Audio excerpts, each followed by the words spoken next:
नमस्कार साथियों, स्वागत है आप सबका अपने इस परिवार में जिसका नाम है परीक्षा पथ।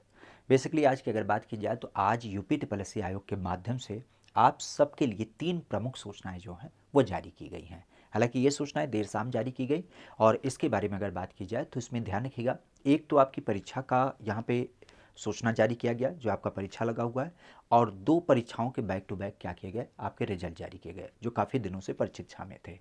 असल में आप भी जानते हैं कि यूपी त्रिपल आयोग पे जब भी क्या होता है थोड़ा सा दबाव बनता है ना, तो वो क्या करता है कुछ ऐसी घटनाओं को एक तरीके से आप सबके साथ साझा कर देता है जिससे आप थोड़े से आश्वस्त हो जाएं, थोड़े से शांत बैठ जाएं। असल में पिछले दिनों आपने देखा होगा सबसे बड़ी वैकेंसी हमारे यहाँ पे जो ग्राम पंचायत अधिकारी, खास करके बीपीओ की वैकेंसी आपकी अनाउंस हुई थी। तो उसके 1468 पदों की रिजल्ट को लेकर के बहुत सारे बच्चे जो थे वो लखनऊ में उप मुख्यमंत्री जी के घर पर गए, उस घर का घेराव किए थे आवास पर जा करके। तो ऐसे में उप मुख्यमंत्री जी ने थोड़ा सा यहाँ पे आश्वासन दिया, बेसिकली जो हमारे ब्रजेश पाठक जी हैं, तो उन्होंने कहा कि 45 दिनों के भीतर क्या होगा, इसका रिजल्ट आपका जारी हो जाएगा। और वहीं दूसरी तरफ अगर बात करें तो दूसरी तरफ आपने देखा होगा कि जो हमारे यहाँ पे लोअर पीसीएस वैकेंसी आपकी अनाउंस की गई थी, तो उसका कट ऑफ आया और उस कट ऑफ आने के बाद आज बच्चों में क्या है, उबाल है। उनका एक ही मानना है कि भाई देखो इतने दिनों के बाद वैकेंसी आई है तो कम से कम कॉमन कट ऑफ हो, नहीं कॉमन कट ऑफ हो तो कम से कम इस कट ऑफ को डाउन करके ज़्यादा बच्चों को मौका दिया जाए। और इसी बात को लेकर के हर एक लोकेशन पे, हर एक नुक्कड़ पे क्या किया जा रहा है, इसका विरोध किया जा रहा है। चाहे वो सोशल मीडिया का प्लेटफॉर्म हो, चाहे वो जंतर मंतर हो, चाहे आपका लखनऊ हो या फिर आपका प्रयागराज हो, जहाँ पे भी प्रतियोगी परीक्षाओं की तैयारी करने वाले छात्र हैं जो इस बात से दुखी हैं कि उन्हें बिना परीक्षा के ही क्या किया गया, बाहर कर दिया गया, तो ऐसे में उनको मौका मिलना चाहिए। तो कहीं ना कहीं हम कह सकते हैं कि आयोग के ऊपर क्या पड़ रहा था, एक दबाव पड़ रहा था।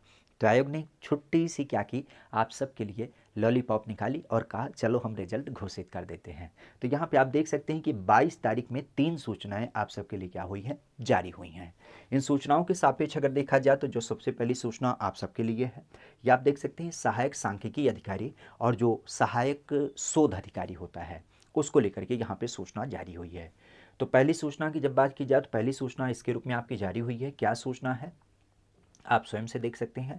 22 जुलाई 2026 की ये सूचना होती है और 22 जुलाई 2026 के सापेक्ष यहाँ पे जो सूचना जारी की गई है वो जारी की है कि सहायक सांख्यिकी अधिकारी और सहायक शोध अधिकारी की जो मुख्य परीक्षा आपकी लगी हुई है, जिसके संदर्भ में अगर देखा जाए तो हमारे यहाँ पे क्या हुआ है, आपकी 26/7/2026 का ये पेपर होगा सुबह 10 बजे से लेकर के 12 बजे तक।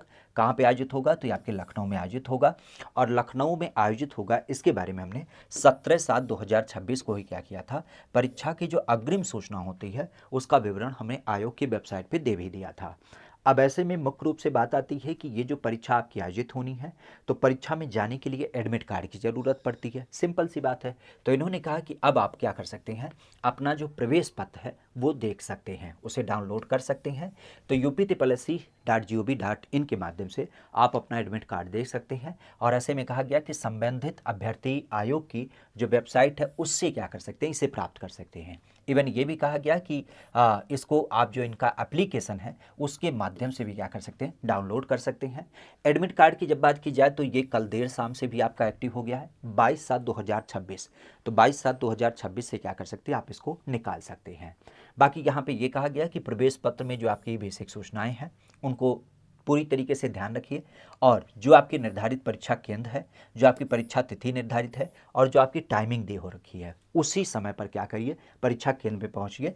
विशेष ध्यान रखिएगा कि मुख्य परीक्षा में शामिल होने के लिए अभ्यर्थियों से यह अपेक्षा की जाएगी कि वो वैलिड प्रमाण पत्र और वैलिड प्रवेश पत्र लेकर के आएंगे। बिना इसके क्या होगा, इन्हें मुख्य परीक्षा में शामिल नहीं होने दिया जाएगा। इसके अलावा ये भी कहा गया कि अगर आपने मुख्य परीक्षा का जो फॉर्म फीस है उसे अभी तक जमा नहीं किया है तो जमा कर दीजिए, क्योंकि जब तक आप उसे जमा नहीं करेंगे उससे पहले आपको ना तो एडमिट कार्ड मिलेगा, ना तो आपका सिटी इन्फॉर्मेशन सूची मिलेगी। तो ऐसे में यहाँ पे कहा गया कि जो आपकी मुख्य परीक्षा लगी हुई है, खास करके जब हम बात करते हैं सहायक सांख्यिकी अधिकारी, सहायक शोध अधिकारी की, तो आप इसके लिए क्या कर सकते हैं, एडमिट कार्ड देर शाम से जारी हो गया है, आप इसे निकाल सकते हैं। इसकी परीक्षा आपकी 17/7/2026 2026 की लगी हुई है। ठीक है, तो यहाँ पे अगर देखा जाए, माफ़ी चाहते हैं, आपकी 26/7/2026 को लगी हुई है। 17 तारीख को इन्होंने क्या किया था, इसके बारे में पूरा विवरण दे दिया था। तो ये बात हो गई आपकी परीक्षा के एडमिट कार्ड को लेकर के, ये आपकी जारी हो चुकी है। अब यहाँ पे हम चलते हैं दूसरी सूचना की तरफ, जो आयोग के माध्यम से जारी किया गया। तो आप देख सकते हैं आंसू लिपिक मुख्य परीक्षा पेट परीक्षा 2022 के आधार पे यहाँ पे सूचना जारी की गई है। आंसू लिपिक मतलब आप कह सकते हो स्टेनोग्राफर। स्टेनोग्राफर की जब बात की जाए तो हमारे यहाँ पे स्टेनोग्राफर की बैक टू बैक वैकेंसी आई थी, पेट परीक्षा 2022 के आधार पे, पेट परीक्षा 2023 के आधार पे। अब यहाँ पे इन्होंने जो पहली सूचना जारी की है वो इसी पेट परीक्षा की जब बात की जाए तो पेट परीक्षा के आधार पे जारी की है 22 जुलाई 2026 की। इन्होंने कहा कि देखो हमारे यहाँ पे आंसू लिपिक के क्या थे, स्टार्टिंग में 277 पदों की वैकेंसी अनाउंस हुई थी, लेकिन बाद में क्या किया गया, इसमें आप कह सकते हो कि 56 पद जो थे वो और बढ़ा दिए गए। तो ऐसे में अब वैकेंसी क्या हो गई, कुल 333 पदों की हो गई। तो स्टेनोग्राफर के 333 पदों की वैकेंसी को लेकर के इन्होंने कह सकते हो कि यहाँ पे मुख्य लिखित परीक्षा का रिजल्ट जारी कर दिया है, जिसमें 275 जनरल पद थे और 58 पदों की जब बात की जाए तो यहाँ के विशेष चयन के थे। अब ऐसे में बात आती है कि इस परीक्षा की जब बात की जाए तो इस परीक्षा के सापेक्ष हमारे यहाँ पे जो रिजर्वेशन का प्रावधान है, जो सरकार के अलग अलग नियमावली होती हैं, उनके आधार पे कुल 333 पदों के सापेक्ष इन्होंने क्या किया है, हिंदी आंसुलेखन और हिंदी टाइपिंग दक्षता के लिए यहाँ पे कुल 3815 बच्चों को क्या किया है, क्वालिफाई कराया है। तो 3815 बच्चों का जो कट ऑफ है वो इनके द्वारा जारी कर दिया गया। अब ऐसे में आप देख सकते हैं कि जैसे जनरल कैटेगरी की बात करें, ओबीसी कैटेगरी की बात करें और ईडब्ल्यूएस कैटेगरी की बात करें, तो इनके लिए जो कट ऑफ गया है वो आपके 32 नंबर गया है। ठीक है, तो जनरल, ओबीसी और ईडब्ल्यूएस का 32 नंबर कट ऑफ गया है, जबकि अनुसूचित जाति की बात की तो इसके लिए कट ऑफ जो है वो 28.50 अंक रखा गया है। अनुसूचित जनजाति की बात की तो इसके लिए कट ऑफ जो है वो आपके 15.75 अंक रखा गया है। बाकी इसके अलावा अगर देखा जाए तो अन्य कैटेगरी के जो लोग आपके शामिल होते हैं, खास करके जिसमें आप देख सकते हैं कि जैसे भूतपूर्व सैनिक, तो भूतपूर्व सैनिक की जब बात की जाए तो इसके लिए जो कट ऑफ है वो केवल 11 नंबर है। महिलाओं की जब बात की तो महिलाओं को क्या किया गया, अपनी जो मूल श्रेणी है उसी में शामिल किया गया। खिलाड़ियों की जब बात की जाए तो खिलाड़ियों को भी क्या किया, अपनी मूल श्रेणी में ही शामिल किया गया। इसके अलावा अगर देखा जाए तो आपके स्वतंत्रता संग्राम सेनानी, इसके लिए जो कट ऑफ है वो आपका 22 नंबर गया हुआ है। दिव्यांगजनों की जब बात की जाए तो जो इसकी अलग अलग कैटेगरी है, जैसे बी कैटेगरी के लिए 30.75 अंक गया है। एलबी की जब बात की जाए तो एलबी के लिए 18.75 अंक गया है। ओए की जब बात की जाए तो इनको अपनी मूल कैटेगरी में ही शामिल किया गया। ओएल की जब बात की जाए तो इसके लिए 25 नंबर आपका कट ऑफ गया। बीएल की जब बात की जाए तो इसके लिए 16.75 अंक गया। ओएएल की जब बात की जाए तो 18.75 अंक गया। एलसी की जब बात की जाए तो इसके लिए 13.50 अंक गया। डीडब्ल्यू की जब बात की जाए तो इसके लिए 1.25 अंक गया। और एएबी की जब बात की जाए तो इसके लिए कोई जो कैंडिडेट थे वो उपलब्ध नहीं थे। तो ऐसे में इन्होंने पूरा जो कट ऑफ है वो आपका जारी कर दिया है।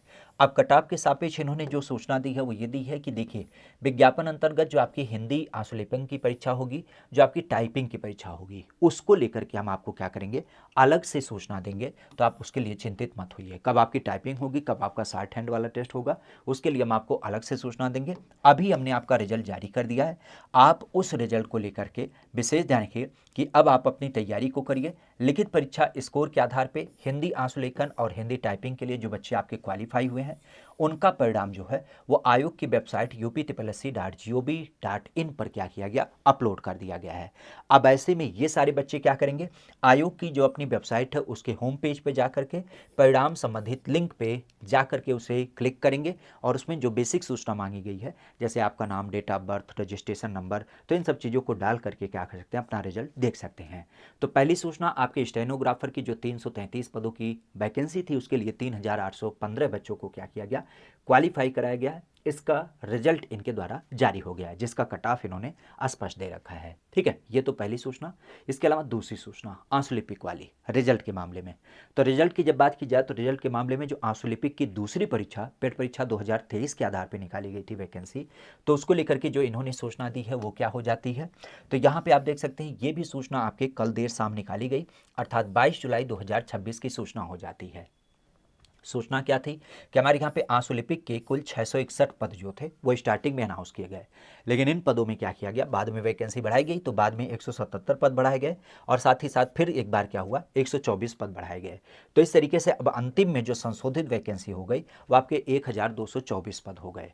तो 1224 पदों की जब बात की जाए तो 1224 पदों के सापेक्ष आप देख सकते हैं कि जनरल रिक्रूटमेंट के 1158 पद बने और 66 पदों की जब बात की जाए तो ये किससे बने, ये आपके विशेष चयन के अंतर्गत बने।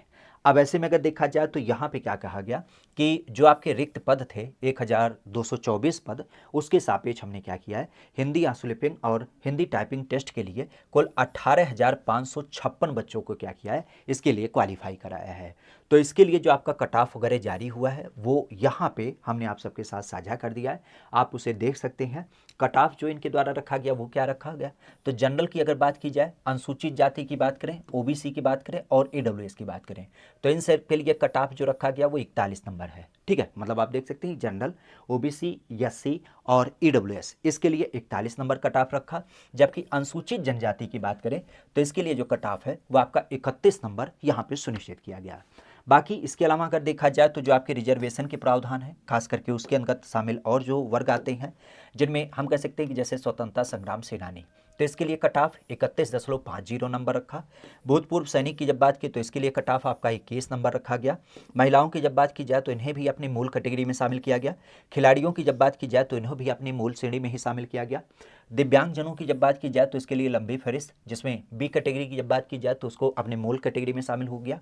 एलबी की जब बात की जाए तो इसके लिए 30 नंबर कट ऑफ रखा गया। एचएच की बात की जाए तो इनको भी मूल में ही शामिल किया गया। ओए की बात की जाए तो 30.75 अंक आपके रखे गए। ओएल की जब बात की जाए तो इन्हें मूल श्रेणी में शामिल किया गया। बीएल की जब बात की जाए तो इसके लिए 10 नंबर रखे गए। एलसी की जब बात की जाए तो इसके अभ्यर्थी आपकी उपलब्ध ही नहीं। डीडब्ल्यू की जब बात की जाए तो 18 नंबर पे आपके बच्चे सेलेक्ट हुए और एएबी की जब बात की जाए तो इसमें आपके जो बच्चे थे वो उपलब्ध नहीं। तो इस तरीके से इन्होंने 1224 पदों के लिए क्या किया, यहाँ पे आप कह सकते हो कि टाइपिंग टेस्ट के लिए रिजल्ट जारी किया, मुख्य लिखित परीक्षा का रिजल्ट जारी हुआ और उसका इन्होंने कट ऑफ सुनिश्चित कर दिया। तो हिंदी आंसुलेखन और फिर से हिंदी टाइपिंग परीक्षा की जब बात की जाए तो उसके लिए क्या होगा, आपको अलग से सूचना मिलेगी, ऐसा इन्होंने कह रखा है। बाकी आप अपनी लिखित परीक्षा का जो मुख्य स्कोर के आधार पर आपका चयन हुआ है, तो हिंदी आंसुलेखन और हिंदी टाइपिंग के लिए जिन जिन अभ्यर्थियों का चुनाव किया गया है उनके परिणाम आयोग की वेबसाइट uptplsc.gov.in पर उपलब्ध हैं। ऐसे में आयोग की वेबसाइट पर जा करके आप इस परिणाम को क्या कर सकते हैं, स्वयं से भी देख सकते हैं। देखने के लिए कुछ नहीं करना है, कोई रॉकेट साइंस नहीं है, सिंपल सा आप आयोग की वेबसाइट पर जाइए। आयोग की वेबसाइट पे जैसे आप जाएंगे तो आप चले जाइए मेन वेबसाइट पे। जब आप मेन वेबसाइट पे जाएंगे तो यहाँ पे क्या होगी, यहाँ पे आपको दिख रहा होगा ये कुछ इसका विजुअल आपको दिखेगा। इस विजुअल फॉर्मेट पे जब आएंगे तो यहाँ पे आपको रिजल्ट दिख रहा है, रिजल्ट पे आप क्लिक कर दीजिए। जैसे आप रिजल्ट पे क्लिक करेंगे तो यहाँ पे ऑप्शन आएंगे एप्लीकेशन डैशबोर्ड और दूसरा click here to view result. तो हम दूसरे पे करते हैं क्योंकि हमें रिजल्ट देखना है। तो रिजल्ट आपके दो आपको दिख रहे हैं यहाँ पे, जैसे shortlisted candidate for Hindi stenography और Hindi typing based on examination of 2024, तो 2024 के आधार पे। और दूसरा यहाँ पे कहा गया कि स्टेनोग्राफी और हिंदी टाइपिंग टेस्ट जो कि आपके 2023 के जो 333 पदों की थी, तो 333 के लिए ये हो गया और ये हो गया 1224 पदों का। मान लेते हैं हमें किसी को देखना है तो एक को हम क्या करेंगे, क्लिक करेंगे और क्लिक करने के बाद क्या करेगा, ये बेसिक सी कुछ जो आपकी बेसिक रिक्वायरमेंट होती है उसी को पूछेगा। जैसे रजिस्ट्रेशन नंबर आपका पूछेगा, डेट ऑफ बर्थ आपसे पूछेगा, जेंडर आपसे पूछेगा, फिर आपका जो कैप्चा कोड होगा उसे भरना होगा और फिर आप क्या करेंगे, सी रिजल्ट देखेंगे। तो वहाँ से आपको ये पता चल जाएगा कि क्या आप इस परीक्षा के लिए एप्लीकेबल थे, मतलब इसके लिए परीक्षा में शामिल हुए, और दूसरी बात अगर शामिल हुए तो आपका रिजल्ट क्या रहा, कि आप अगले स्टेज के लिए बुलाए जा रहे हैं या फिर नहीं बुलाए जा रहे हैं। तो इस तरीके से इन्होंने क्या किया, यूपीटीपीएससी आयोग की जब बात की जाए तो आज आप सबको दो बड़ी खुशखबरी दी गई। दो लंबे समय से चले आ रहे रिजल्ट के इंतजार को आपका अनाउंस कर दिया गया। 333 पदों के स्टेनोग्राफर जो 2022 के पेड परीक्षा के आधार पर निकाली गई थी 2023 के अंतर्गत, और 2023 के पेड परीक्षा के आधार पर 2024 में जो 1224 पदों की वैकेंसी निकाली गई थी उसके लिए इन्होंने क्या किया, रिजल्ट जारी कर दिया, उसका कट ऑफ भी बता दिया है। अब ऐसे में अब इसकी जो टाइपिंग टेस्ट है और स्टेनो की जो आप कह सकते हो शॉर्ट हैंड टेस्ट होती है उसके लिए ये अलग से क्या करेंगे, आपको सूचना देंगे। बाकी इसके अलावा जो सहायक लेखा अधिकारी का पेपर लगा हुआ है आपके 26 जुलाई को, उसके लिए इन्होंने एडमिट कार्ड जारी कर दिया। तो ऐसे में यूपीटीपीएससी आयोग के माध्यम से ये तीन बड़ी सूचनाएं आप सबके लिए आज के दिवस में कह सकते हैं महत्वपूर्ण हो जाती हैं। ठीक है। तो बाकी हम आपसे यही कहेंगे कि आप लोग इस चैनल पे अगर जुड़े हैं तो इस चैनल को लाइक शेयर सब्सक्राइब कर लीजिएगा, क्योंकि जो ऐसे ही नए नए अपडेट होते हैं, लेटेस्ट अपडेट या सूचनाएं होती हैं, वह हम आपको क्या करते हैं इसी चैनल के माध्यम से साझा कर देते हैं। तो आप सबके लिए महत्वपूर्ण होता है इस चैनल पर बने रहें, इस चैनल को लाइक शेयर सब्सक्राइब जरूर करें। धन्यवाद।